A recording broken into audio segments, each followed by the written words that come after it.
திருப்பூர் மாவட்டம் காங்கேயம் தொகுதி அதிமுக வேட்பாளர் என்.எஸ்.என். நடராஜ் ஏக்கட்டாம்பாளையம் ஊராட்சிக்குட்பட்ட 17 கிராமங்களில் இரட்டை இலை சின்னத்திற்கு ஆதரவு கோரி வாக்கு சேகரித்தார். நொய்யல் பகுதியில் குதிரை வண்டியில் பயணம் செய்து மக்களை சந்தித்த அவர் பிரச்சாரத்தின் போது எடப்பாடி பழனிசாமி தலைமையிலான ஆட்சி மீண்டும் அமைந்தால் ஏழை எளிய குடும்பங்களுக்கு பிரிட்ஜ் வழங்கப்படும் என வாக்குறுதியளித்தார்.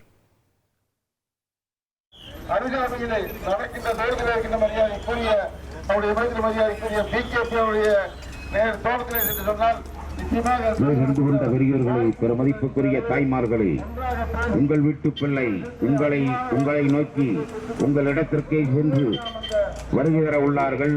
அது சமயம் உங்கள் பொன்னான வாக்குகளை, மணியான வாக்குகளை நாளைய வெற்றி வேட்பாளர் என்.எஸ்.என். நடராஜ் PA அவர்களுக்கு இரட்டை இலை சின்னத்திலே வாக்குகளை கேட்டு இது சிரித்த முகத்தோடு இருகரம் கூப்பி வருகிறார்.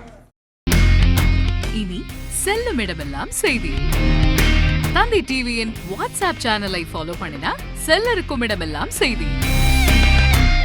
இதோ QR கோட் இப்பவே ஸ்கேன் பண்ணுங்க, ஃபாலோ பண்ணுங்க.